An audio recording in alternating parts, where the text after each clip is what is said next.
안녕하세요. 이민경 행정사입니다. 오늘은 비영리 법인의 정관 변경에 대해서 말씀드리겠습니다.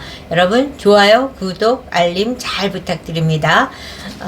우리가 이제 비영리 법인이라면 회원을 중심으로 만든 단체를 사단법인이라고 하고, 또 재원을, 자금을 중심으로 만든 것은 재단법인이라고 합니다. 이제 단지 회원을 중심으로 하느냐 또는 자본을 중심으로 하느냐의 차이만 있을 뿐이지, 나머지 부분에 있어서는 이제 대동소이하다, 이렇게 이해하시면 됩니다.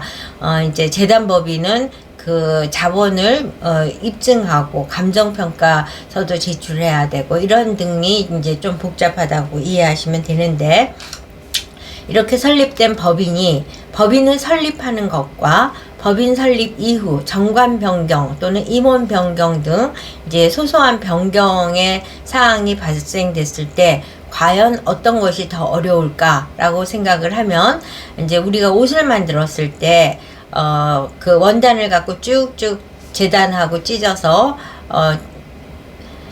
옷을 만드는 것과 잘못 만들어진 옷을 이렇게 실밥을 다 풀어서 다시 이제 수선을 하는 것과 비교를 한다면 수선이 더 어렵습니다. 마찬가지로 정관, 이제 비영리 법인에 있어서도 신규 등록보다 변경이 더 어렵다 해도 과언이 아닐 정도로 이렇게 변경이 복잡합니다. 이제 비영리 법인을 설립할 때 설립 당시에는 쭉쭉쭉쭉 가면 되고, 또한 이제 새로 법인을 설립한다는 동일한 목적을 대표나 임원이나 회원이나 모두 갖고 있기 때문에 굉장히 적극적으로 협조를 하는 그런 분위기가 조성이 됩니다. 이에 비해서 변경 사항이 발생될 때는 그 변경에 대해서 의견이 좀 분분할 수 있고, 또 변경된 내용에 대해서 찬성하는 사람도 있고, 그거에 의해서 약간 실망을 하거나 불만을 가진 사람도 있기 때문에 협조의 태도도 다르기 때문에, 최근에 이제 저희 변경 신청하는데도 취임 회장과 퇴임 회장의 입장의 차이가 크고, 퇴임 회장이 사임서를 써야 되는데 그 사임서를 협조할 분위기가 아니기 때문에 그 사임서를 안 받은 채 이 취임 진행을 하려니까 그것도 쉬운 일이 아닌 겁니다. 이처럼 정관 변경이나 임원 변경이 신규 법인 등록하는 것보다 훨씬 어렵다는 점을 말씀을 드립니다. 이와 같이 이제 정관 변경이나 임원 변경을 했을 때는 총회를 열어야 되고, 총회는 제적 인원의 3분의 2 이상이 참석해야 되고, 또 참석 인원의 3분의 2 이상이 찬성을 해야지 통과가 됩니다.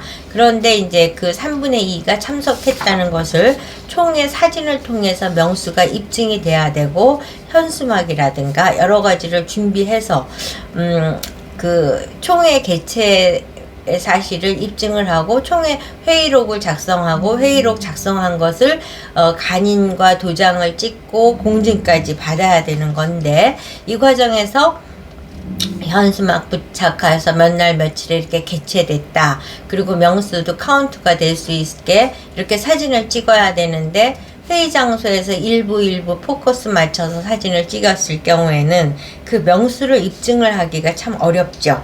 그래서 이와 같이 총회를 개최하고 의결을 해야 된다는 것이 중요하고, 그렇게 해서 한 거는 이제 주무관청에서 변경 허가를 받아야 됩니다. 변경 허가증을 받을 때는 정관 변경 사유서도 제출하고, 신고 대비표도 제출해야 되고, 또 인감증명이나 등기부등본 이런 것도 이제 같이 첨부해서 제출을 해야지 이제 승인이 떨어지고, 그와 같이 승인이 떨어진 것을 갖고 법원에 가서 법원 변경 등기를 해야 됩니다.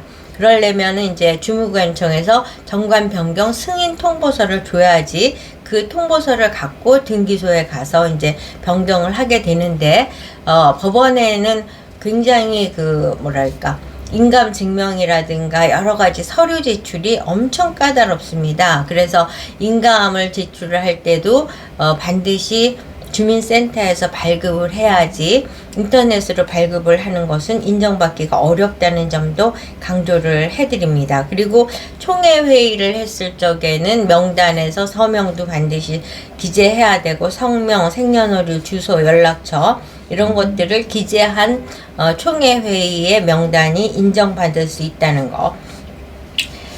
그리고 이제 취임하면 취임승낙서, 사임서, 또 인감 개인신고서, 주민등록 초본도 전체 변동된 주소를 상세 내용으로 발급을 받아야 됩니다.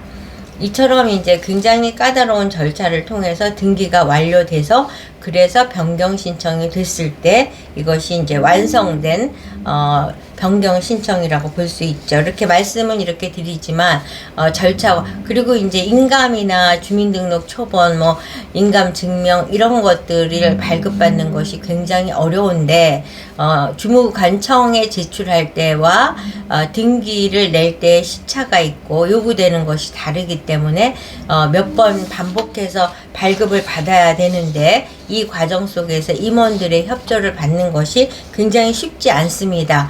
본인의 인감과 인감 증명을 줘야 되고 그것도 이제 주무관청이 할 때 내고 또 등기할 때도 내고 물론 이제 한꺼번에 발급받으면 되긴 하겠지만 등기 절차가 훨씬 복잡하기 때문에 등기 절차는 법무사님을 통해서 상세한 자료를 받아야 되는데 이 과정에서 또 발급해 또 해야 돼 뭐 이런 식의 이제 임원들의 불만이 야기될 수 있다는 점이 굉장히 어렵습니다. 그래서 정관 변경도 두세 달 이상 소요될 수 있다는 점을 유념하셔야 됩니다. 그래서 신청할 때 서류를 한번 다시 정리해서 말씀드리면 법인 변경 등기 신청서, 정관 변경 승인 통보서, 총회 회의록, 법인 인감증명서, 법인 등기부 등본, 각종 취임 승낙서 및 위임장, 또 개인 인감증명, 주민등록 초본 이와 같이 철저한 자료를 준비했을 적에 정관 변경이 가능하고 정관 변경이 신규로 법인 등록보다 더 어렵다는 사실을 인지하시고 가능하면 변경 사유가 발생되지 않을 수 있도록 법인 등록을 할 적에 철저하게 정관을 만드는 것이 중요하고 그리고 이제 내부적으로도 변경 없이 운영될 수 있도록 최선을 다하는 것이 답이고 그래도 피치 못하게 변경을 해야 되는 사유가 발생이 됐다. 그러면 이렇게 복잡한 절차를 통해야지만 변경이 가능하다는 사실을 미리 인지하는 것이 필요하다는 점을 말씀드리면서 오늘은 법인 정관 변경에 대해서 말씀드렸습니다. 여러분 좋아요, 구독, 알림 잘 부탁드립니다.